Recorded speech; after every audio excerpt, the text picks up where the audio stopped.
제가 간단하게 쿠바 미사일 위기에 대해서 말씀을 드렸는데 왜 이렇게 말씀을 드리냐면 이것을 통해서 우리가 외교정책적인 결정 과정에 대한 분석을 해볼 수 있기 때문입니다.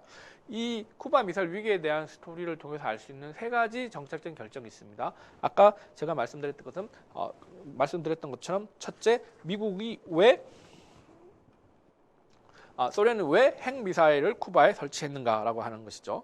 두 번째는 미국은 거기에 대해서 봉쇄로 대응을 했다라고 하는 것이죠. 그럼 미국은 왜 봉쇄로 대응을 했는가라고 하는 생각을 해볼 필요가 있고, 세 번째는 소련은 결국 왜 핵미사일을 철수했는가라고 하는 질문을 해볼 수가 있습니다. 즉 이러한 정책 결정을, 외교정책 결정을 미국과 소련이 내렸단 말이죠. 대표적으로 세 가지 중요한 정책 결정에 대한 내렸는데 이에 대한 질문을 해볼 수가 있는 겁니다. 아까 말씀드린 것처럼 소련이 핵미사일을 쿠바에 설치했다면 뭔가 이유가 있었을 것이다. 그 이유 때문에 했을 것이다. 미국이 봉쇄로 대응했다면 뭔가 이유가 있었을 것이다. 그 이유 때문에 미국이 해상 봉쇄로 대응을 했을 것이다. 소련이 핵미사일을 철수했으면 뭔가 이유가 있었을 거다. 그런 합당한 이유 때문에 소련이 핵미사일을 철수했을 것이다. 라고 하는 그런 그 답변을 이제 하는 것이 가장 일반적인 경향이고, 이것이 대충 적절한 어떤 그런 그 모습을 가지고 있다라고 우리가 생각을 할 수 있습니다. 그래서 합리적 행위자 모델의 생각은 합리적인 목적을 위해서 합리적인 이유로 정책 결정을 내렸다라고 생각을 하고, 그 정책의 선택이 가장 당시 국가 이익을 최대화시킬 수 있는 정책이었기 때문에 그렇게 했을 것이다라고 이제 전제를 하는 것이죠. 근데 우리가 여기서 가져볼 수 있는 질문은, 그런데 미국과 소련의 외교 정책이 정말 합리적인 것이었냐라고 하는, 정말 당시에 미국과 소련의 국가 이익을 최대화시킬 수 있는 것이었냐라고 하는 의심을 품을 수가 있는 것이죠. 그러면 만약 그렇지 않다면, 합리적이지 않았다면, 국가 이익을 최대화하는 그러한 것이 최적화시키는 것이 아니었다면 왜 선택한 것인가라고 하는 질문도 또 해볼 수가 있겠죠. 그런데 일단 우리가 이 합리성 모델에 의해서 분석을 한번 해볼 필요를 느낄 수 있을 겁니다. 자, 첫 번째 질문으로 가보겠습니다. 소련은 왜 핵미사일을 쿠바에 설치했는가? 합리적 행위자 모델에 의해서 설명을 하면 네 가지 이유를 들 수 있습니다. 첫째는 쿠바를 방위하고자 했다는 하는 것입니다.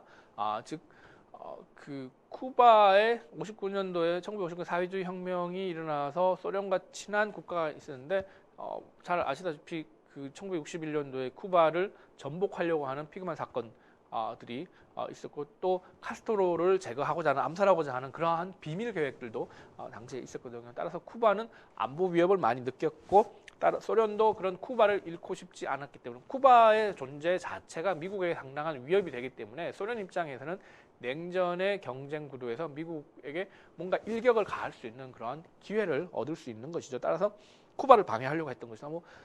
굉장히 그럴듯한 그런 이유라고 볼 수가 있습니다. 두 번째는 냉전의 경쟁에서 미국의 의지를 파악하는 것이다. 자, 쿠바에 핵미사일을 설치를 함으로 인해 가지고 거기에 미국이 어떻게 대응을 하느냐라고 하는 것을 본다는 것이죠. 즉 미국이 강하게 대응을 한다면 이것은 미국이 냉전의 경쟁에서 굉장히 강력한 의지를 가지고 있다라고 하는 것을 이야기를 해주는 것이고, 쿠바에 소련이 핵미사일을 설치했음에도 불구하고 미국이 강력하게 대응을 하지 않으면 미국이 소련과의 경쟁을 상당히 부담스럽게 느끼고 있으면서 뭔가 양보를 할 수도 있는 그런 조금 취약한 의지를 가지고 있는 것이 아닌가라고 하는 생각을 했다는 것이죠. 그런 관점에서 쿠바에 핵미사일을 설치하는, 쿠바를 활용하는 것은 소련의 후르시초프로서는 상당히 그럴듯한 이유가 되는 것이죠. 미국의 의지를 시험하기 위해서 베를린이나 이런 부분들에 대해서는 좀 부담이 있을 수 있고, 또 직접 미국과 대결하는 건 부담이 있을 수 있는데, 쿠바라고 하는 곳을 제3의 지역을 활용함으로 해서 이런 것을 의지를 테스트해 봤다라고 하는 것입니다. 세 번째는 미사일 전력의 불균형을 해소하는 것이었다라고 하는 겁니다. 이건 조금 더 전문적인 이야기가 될 텐데요. 당시 1950년대 말 60년대 초반에 냉전 시대에 미국과 소련은 미사일 경쟁을 상당히 강력하게 추진을 했습니다. 서로 간에. 즉 미국이 소련을 공격할 수 있는데 소련이 미국을 공격할 수 있느냐라고 하는 그런 거죠. 즉 사정거리라고 하는 측면에서 보았을 때 미국이 소련을 공격할 수 있을 정도의 대륙간 탄도미사일 그런 사정거리를 가지고 있는데, 소련은 여전히 그런 것을 가지고 있지 못했다라고 하는 것이죠. 잘 아시다시피 미국은 대서양과 태평양으로 떨어져 있는 분리되어 있는 그런 그 곳에 위치해 있죠. 그런 관점에서 보면 소련은 굉장히 취약한 위치에 있습니다. 소련은 서유럽 지역하고도 가깝고 그다음에 동북아시아 지역하고도 가깝죠. 동북아시아 지역에서는 한국과 일본이라고 하는 미국의 동맹국이 있고 서유럽 지역에는 나토 북대서양 조약기구의 동맹국들이 있는 거죠. 그런 관점에서 보면 그러한 미국이 그러한 기지들을 활용하고 소련에 충분히 위협적인 그런 모습을 보일 수 있다는 것이죠. 그런데 소련은 미국의 직접적인 위협을 가하기가 어렵다라고 하는 것이죠. 그런 관점에서 보면 쿠바라고 하는 지역은 굉장히 소련에게 중요한 지역이 될 수 있겠죠. 이러한 미사일 전력의 불균형을 해소할 수 있는 가장 적합한 장소라고 볼 수 있죠. 바로 미국의 앞마당에 있는, 바로 미국 플로리다 앞쪽에 있고, 실제 아까 우리가 지도를 통해서 말씀을 드렸지만 미국 거의 전역을 공격할 수 있는 사정거리를 두기 때문에 당시 소련이 열세했던 미사일 전력을, 그런 미사일 전력의 불균형을 해소할 수 있는 아주 중요한 것이다. 그런 이유 때문에 소련이 핵 미사일 설치를 했구나라고 이렇게 이해를 많이 했습니다. 자, 네 번째는 베를린 문제를 해결을 하는 것이었습니다. 아까 말씀드렸던 것처럼 베를린 문제는 소련에게 아주 골치 아픈 그런 것입니다. 그리고 상당히 소련에게 위협적인 그런 모습이고, 어떻게 했든지 베를린 문제를 해결해서 서베를린 지역에서 서방 쪽 어떤 세력들을 다 쫓아내서 조금 더 소련과 동독이 안정적으로 이렇게 운영을 할 수 있도록 하기 위한 것이었다라고 이야기를 하는 겁니다. 그래서 그것을 위해서 쿠바에 핵미사일을 설치하고 베를린과 교환을 하든지 어떻게 위협을 해서 베를린에서 물러나게 하든지 그런 어떤 생각을 가졌던 것이 아닌가라고 하는 이런 그런 이유에 대해서 많이 이제 많은 사람들이 고민을 했습니다. 이렇게 대체로 네 가지 정도의 그런 이유에 대해서 설명을 해서 이 네 가지를 다 살펴보면 다 소련이 쿠바에 핵미사일 설치한 이유로 그럴듯한 이유가 되는 것 같은 그런 생각들을 많이 하게 됩니다. 그런데 우리가 한 번 더 좀 생각을 해봐야 될 게 뭐냐면, 이것이 정말 합리적인 선택이었냐? 아까 우리가 말씀드렸던 그러한 합리적 행위자 모델이 상정하고 있는 어떤 국가에게 최대화의 모습이라든가, 혹은 국가의 단일성에 바탕을 두고서 국가의 이익을 추구하고자 하는 그런 미국과 소련의 모습을 이야기하는 것인가라고 하는 점에서 이제 의문을 품을 수 있다는 거죠. 한번 의심을 한번 해보겠습니다. 자, 쿠바를 방해하는 것이다라고 하는데 좀 그럴듯한 것 같은데, 조금 자세히 살펴보면 쿠바를 방해하는데 장거리 핵미사일까지 설치할 필요가 있는가라고 하는 거죠. 자, 장거리 핵미사일이라고 하는 것은 상당히 긴 거리를 이렇게 가는 것인데, 쿠바는 바로 미국 앞마당에 있는데 쿠바를 방해하기 위해서는 그러한 장거리 핵미사일이라고 하는 위험스러운 것을 무리하게 배치를 할 필요가 있는가? 이유를 모르겠다라고 하는 거죠. 왜 그러냐면 핵미사일 자체가 쿠바에 들어가는 것에 대해서 소련이 굉장히 민감하게 생각을 했거든요. 당시에. 그럼 방어용 무기를 쿠바에 들이는 것에 대해서는 미국도 어느 정도 이해를 하는 측면이 있지만, 핵미사일은 공격용 무기고 특히 장거리 핵미사일은 미국 전체를 공격하겠다는 거 아니냐. 쿠바를 방해하겠다는 것이 아니고 미국 전체를 공격하겠다는 것이 아니냐라고 하는 오해를, 그런 실제 만약에 그런 의도가 없더라도 그런 의도를 가진 것이 아닌가라고 하는 미국의 반발을 가져올 수 있다는 거죠. 그러면 미국은 더욱더 강력하게 대응을 할 수밖에 없고, 그렇게 되면 실제 쿠바를 방해하기보다는 쿠바를 더욱더 위험하게 만드는 것이 아니냐는 거죠. 그러니까 쿠바를 방해하고자 생각했었던 그런 의도에 맞는 정책이냐, 즉 의도와 결과가 맞는 것이냐, 결과를 보고 우리가 의도를 파악할 수 있는 것이냐, 핵미사일을 설치한 걸 보고 쿠바 방해였다고 생각할 수 있는 것이냐, 너무 과도한 거 아니냐, 핵미사일이, 이런 의심을 풀어볼 수 있는 것이죠. 자, 쿠바를 방해하는 것이 목적이었다면 다른 방법도 많다는 것이죠. 소련의 병력을 파견을 하는 거죠. 그러면 쿠바에 소련의 병력이 있어서 미국이 침공할 때 소련과의 불가피한 전투를 벌이게 한다고 하면 실제적으로 미국이 상당한 부담을 가질 수밖에 없겠죠. 소련군 병사와 미군 병사가 실제 전투를 취한다 그러면 이것은 쿠바에서 있었지만 미국과 소련의 전쟁일 수 있고, 이것이 점점 더 확대되면 미국과 소련 간의 어떤 뭐라 그럴까요? 핵전쟁까지도 갈 수 있는, 직접적인 전면적인 전쟁까지도 갈 수 있는 그런 상황이기 때문에 그렇죠. 또 미국 입장에서 봤을 때 소련 병력이 쿠바에 있는 것을 알고서 만약에 미국이 침공을 했다고 하면 그것은 소련에 대한 선전포고를 하는 것과 비슷한 그런 효과를 가질 수도 있는 것이니까 부담스럽겠죠. 따라서 쿠바 방위를 위해서 소련군 병력을 파견을 한다든가 혹은 공개적으로 상호방위 조약, 그죠? 군사 동맹을 맺어서 우리는 소련을 보호하겠다. 소련 건들지 마라. 소련이 이제 쿠바를 보호하겠다. 쿠바를 건드리지 마라. 이렇게 이야기를 할 수도 있었다는 거죠. 그게 더 효율적이지 않나? 그게 더 효율적이라는 건 더 비용이 싸다는 거죠. 코스트는 낮고 베네핏, 이익은 또 효과는 더 높은 것이죠.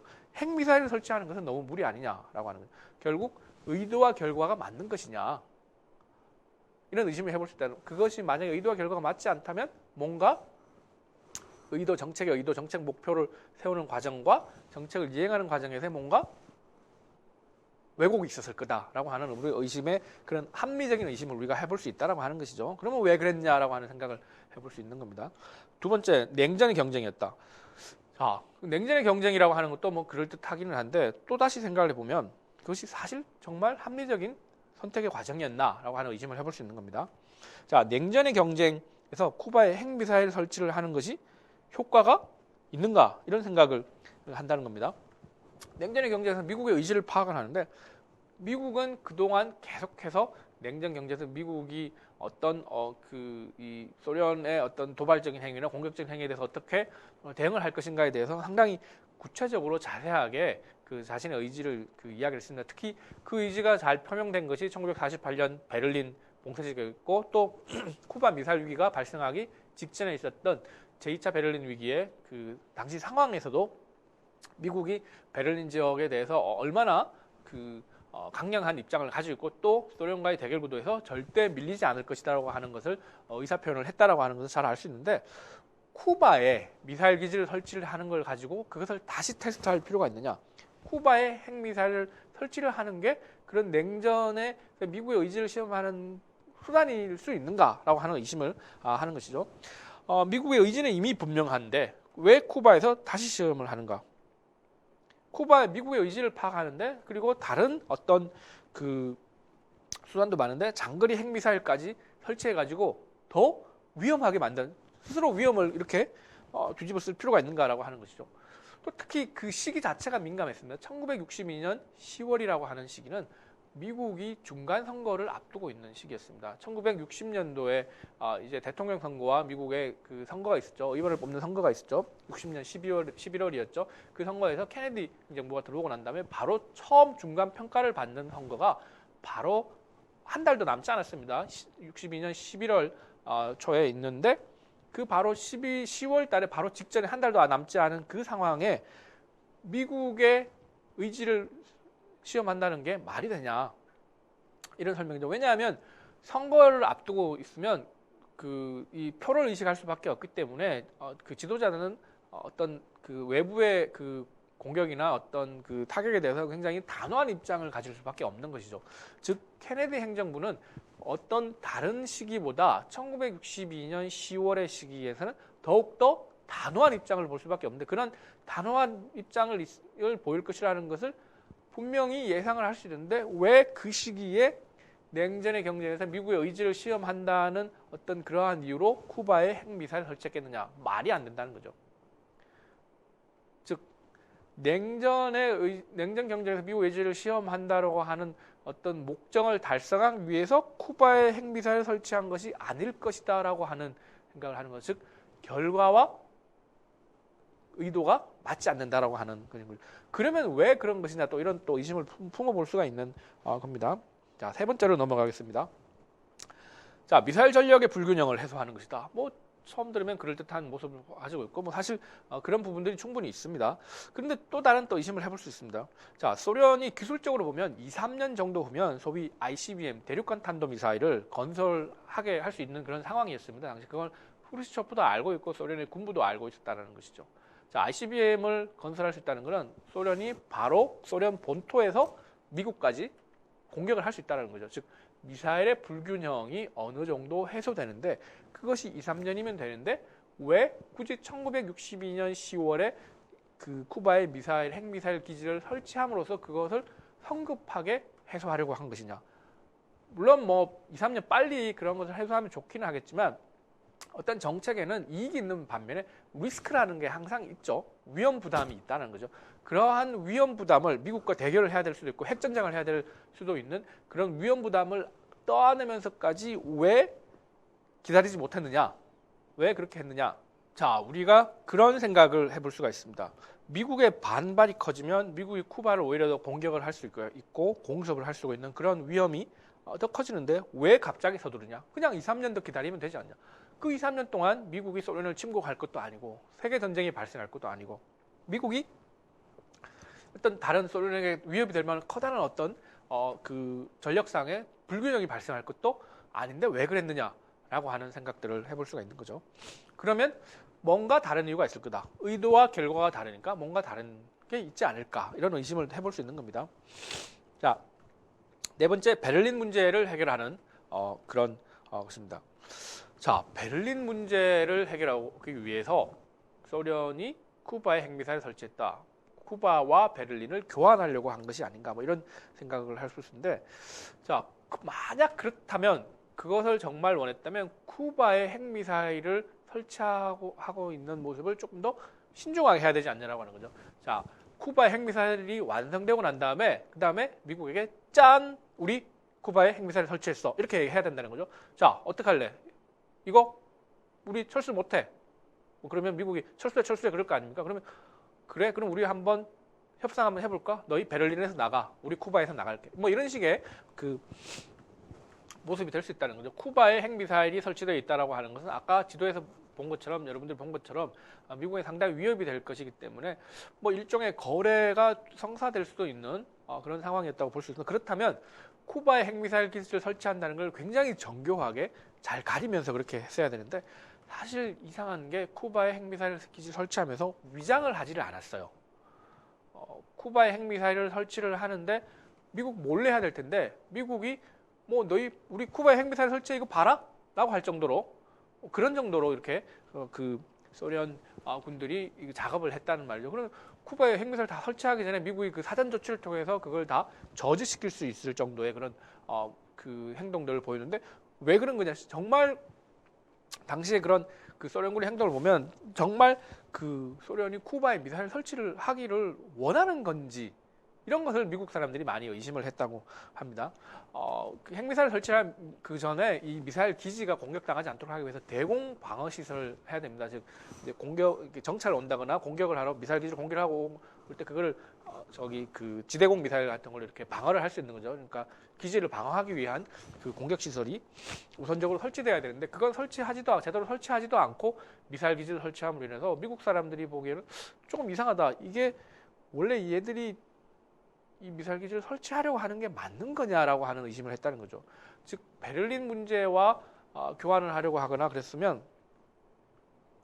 그 쿠바의 그런 상황들을 조금 더 면밀하게 그리고 조심스럽게 진행해야 되는데 그렇지 않았다라고 하는 것은 베를린 문제하고 베를린과 거래를 하려고 하는 그런 것이 아니고 뭔가 다른 의도가 있지 않나라고 하는 그런 의심을 하게 될 수밖에 없다라는 거죠.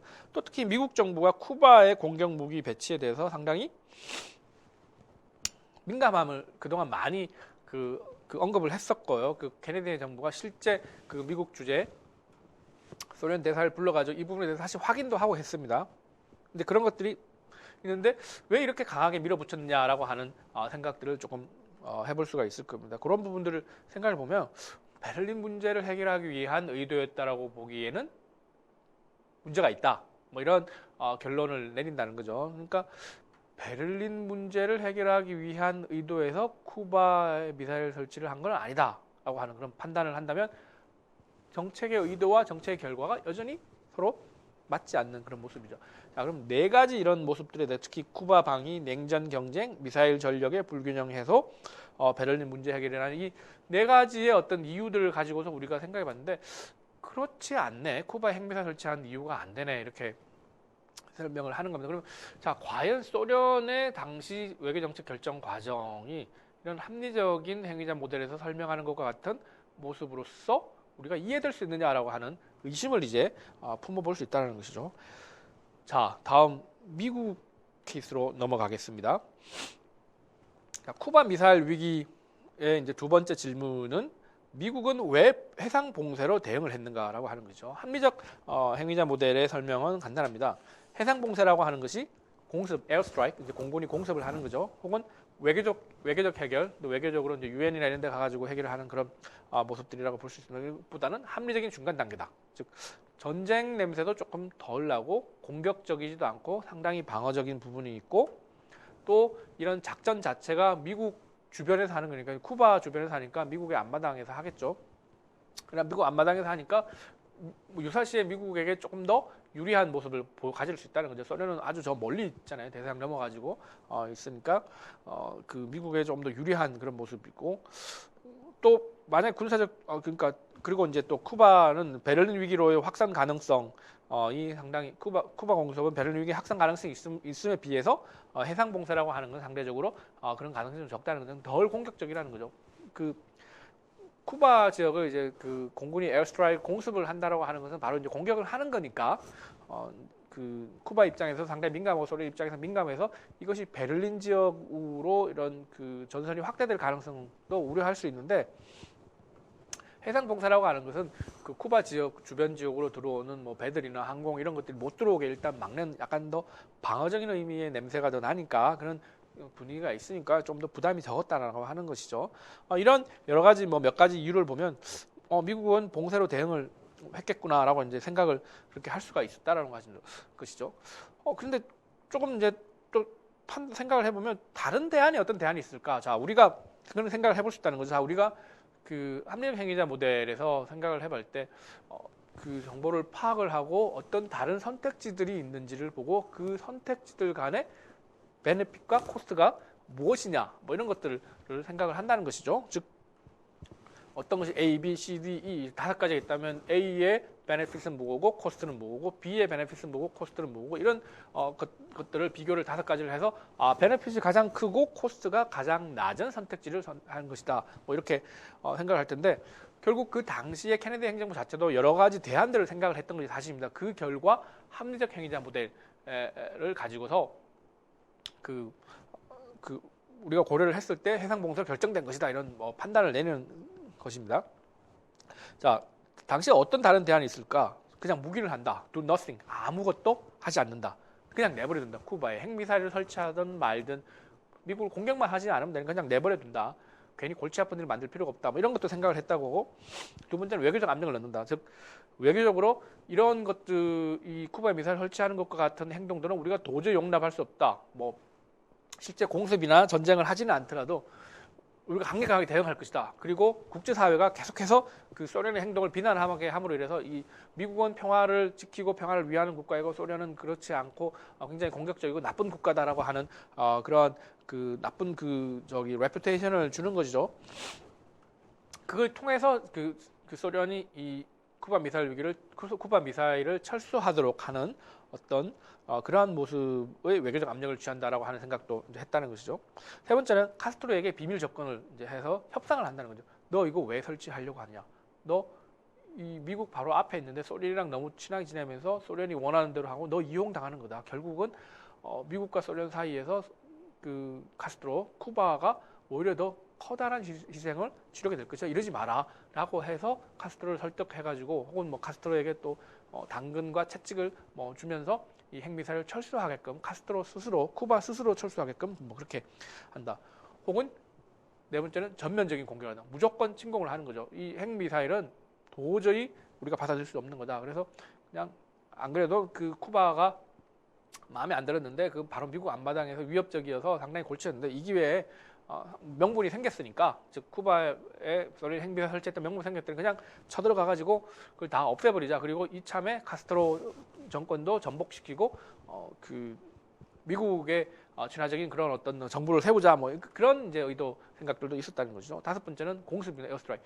자, 쿠바에 핵미사일 설치를 하고 있으면 핵미사일만 없애면 되지 않냐. 실제 우리의 목표는 쿠바를 전복시키는 것은 더 위험성이 있으니까 그런 것보다 지금 이 상황이 위기가 발생한 게 핵미사일이 거기 존재함으로 인해서 있었으니까 그 핵미사일 자체를 없애면 되지 않냐라고 하는 그런 생각도 했다는. 그러면 그 공군이 정밀하게 폭격을 해서 그 핵미사일 기지를 다 폭파시키면, 그러면 소련이 쿠바에 핵미사일을 가질 수 없고 실제 상황은 이제 그 이전 상황으로 그 다시 돌아가게 되는 그런 모습이 아니냐. 그러면 뭐 큰 문제 없이 해결될 수 있지 않냐라고 이제 그런 생각을 했다는 거죠. 그리고 이제 마지막에 해상 봉쇄, 블록케이드의 옵션이 있었다라고 하는 것인데 이런 6가지 옵션 중에 결국에 6번 봉쇄를 선택을 했다는 것이죠. 따라서 합리적 행위자 모델을 보면 봉쇄라고 하는 것이 중간 단계이고 뭐 위기 확산 가능성이 낮고 또 미국 앞마당에서 해군으로 하는 것이니까 베네핏이 가장 크고 이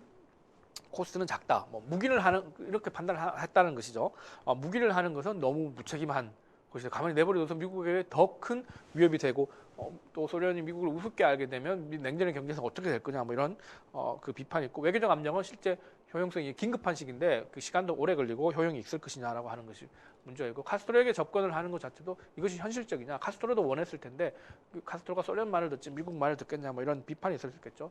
전면 공격을 하는 것은 거기 이미 소련군이 들어가 있고 한데 소련과의 전쟁이고 이것이 곧 전면 공격을 하게 되면 쿠바가 반격을 하게 되고 소련이 반격을 하게 되면 핵전쟁으로 비화될 수도 있다라고 하는 그런 위험성이 있고 공습 자체도 다시 이제 그 소련과의 어떤 전쟁, 전투가 확산될 가능성도 있고 또 실제로 그 원래 의도했던 핵미사일을 그 제거하는데 100% 확신할 수 없었다는 그런 측면이 있죠. 어디에 얼마나 많은 핵무기가 있는지를 정확하게 파악을 하지 못했다는 거죠. 대충 뭐 한 90% 정도 파악을 하고 있다 그래도 마지막 10%만 그 쿠바에 남겨두더라도 그것이 다시 미국에게 위협이 될 수 있기 때문에 실제 공습도 불완전한 어떤 선택이었다.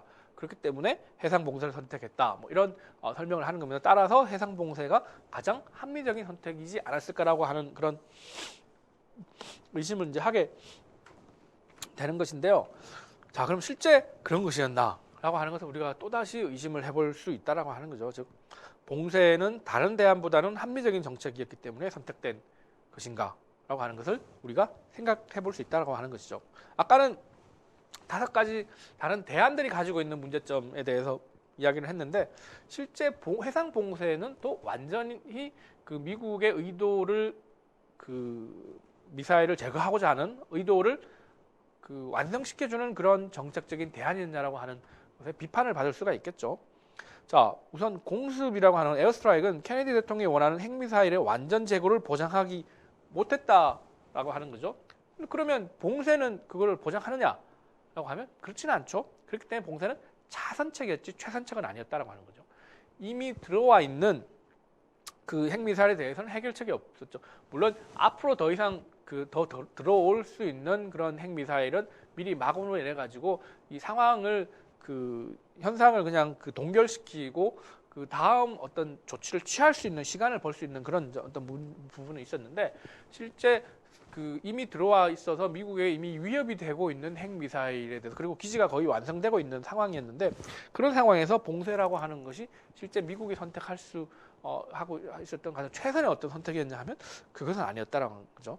따라서 미국은 당시 봉쇄만을 선택했던 것이 아니고 봉쇄 이후에 공습을 하고 전면적인 공격을 동시에 고려를 하고 있었습니다. 그래서 전군의 극상 전군의 동원력을 내렸고요. 그다음에 당시 그 미국 공군 그 전투기들이 다 그 시동을 걸고 대기를 하고 있었습니다. 언제든지 공습을 할 수 있을 정도로 그렇게 준비를 하고 있었던 것이죠. 이것을 보면 당시 미국의 외교 정책은 공습 그 해상 봉쇄라고 하는 것으로 나타나는 부분은 있지만 실제 반드시 그렇게 된 것은 아니다라고 하는 그죠. 봉쇄는 일종의 임시 방편이었다라고 하는 것이죠. 따라서 해상 봉쇄는 당시 미국 외교 정책에서 합리적 과정 선택 우리가 이야기하는 합리적 과정에 의한 것은 아니었다라고 판단을 할 수 있다라고 하는 겁니다. 즉 미국이 정책 목표로 삼았던 것과 그죠 그 의도로 삼았던 것과 실제 정책이 이룰 수 있는 효과가 차이가 발생을 한다는 것을 이미 알고 있었다라고 하는 것이죠. 그러면 아까 첫 번째 질문에 대해 있어서 소련 역시 미국도 이 당시 정책 결정 과정이 합리적 행위자 모델로 설명하기에는 조금 어려운 부분이 있지 않나라고 하는 그런 이야기를 할 수 있습니다.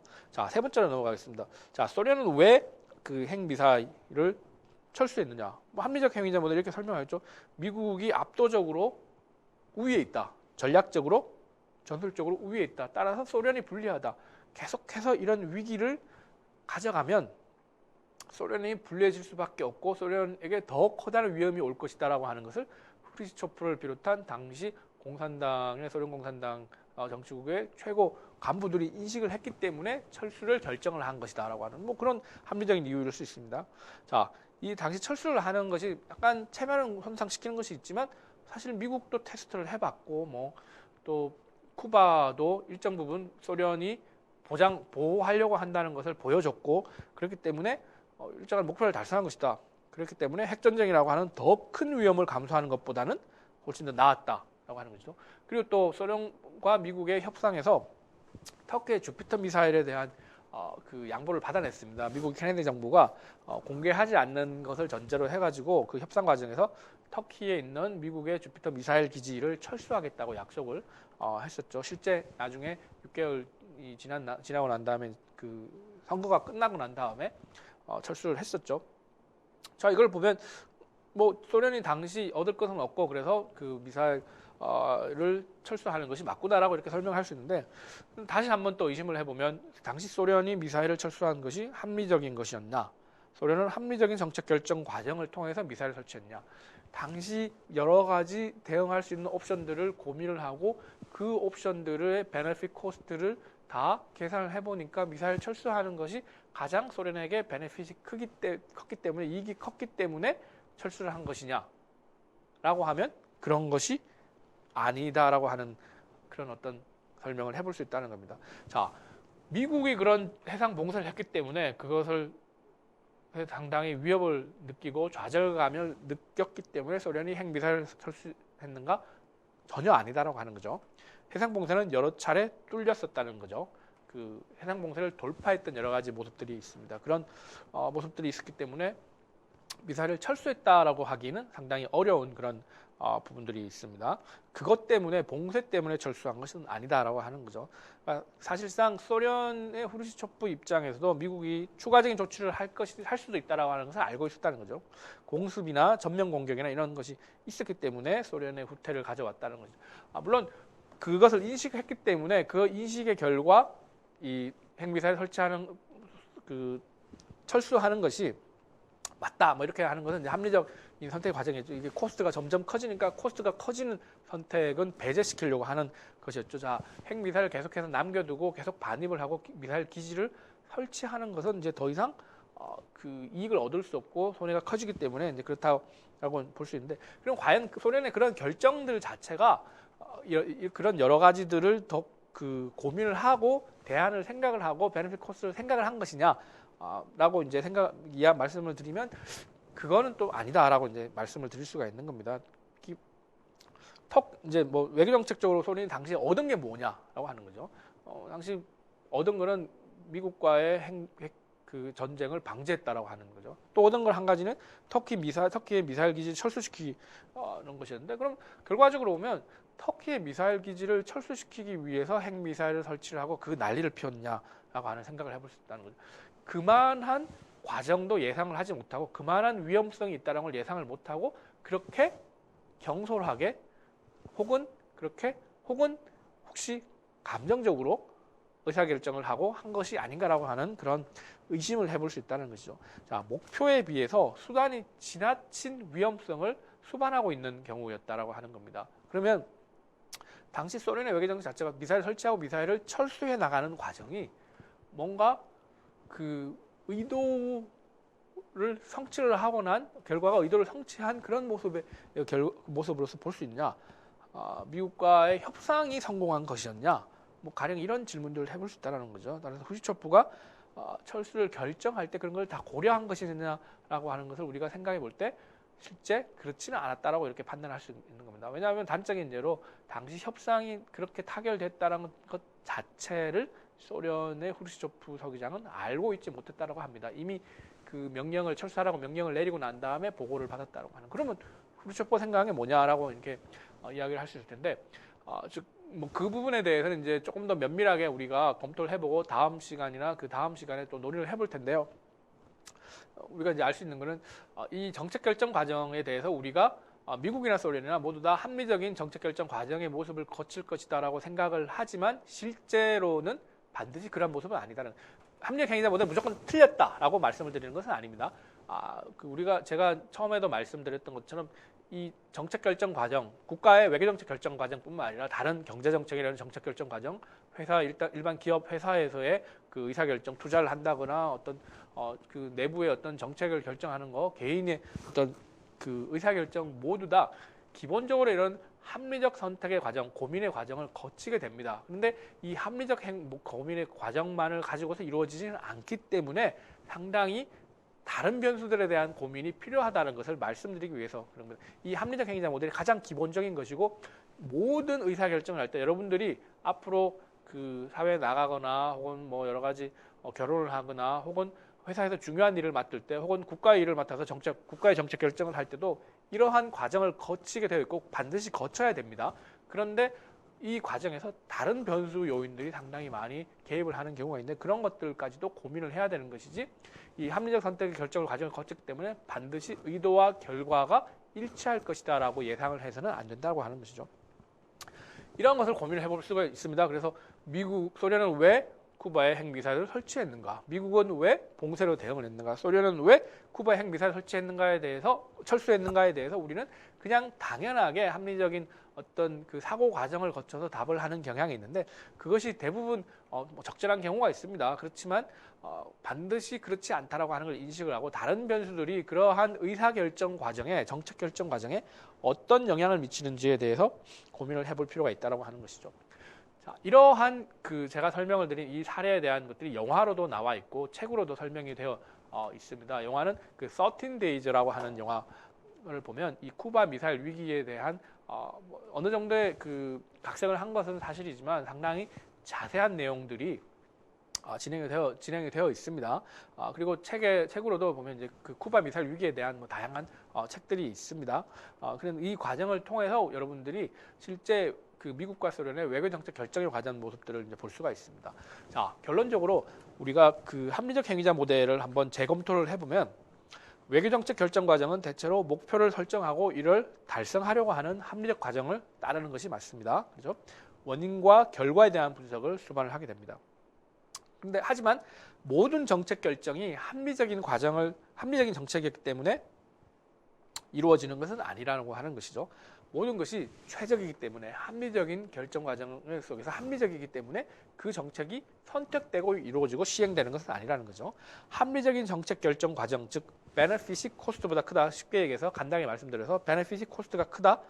여러 가지 다른 대안들을 고민하는데 이 옵션이 가장 합리적이기 때문에 계산을 해보니까 가장 효율적이기 때문에 항상 선택되는 것은 아니고 가장 효율적임에도 불구하고 선택되지 않는 부분이 있고 효율적이지 않음에도 선택되는 부분이 있다는 거죠. 그러면 이것은 우리가 합리성이라고 하는 그런 과정을 통해서 이해하는 것과는 조금 다른 논리가 그 안에 개입이 되어 있다는 것이죠. 자, 그렇다면 미국과 소련은 왜 그런 정책을 선택했는가에 대한 고민을 또 다시 왜라고 하는 이야기를 할 수가 있겠죠. 그럼 우리의 여기 빈 공간에 왜라고 하는 부분을 고민해야 될 겁니다.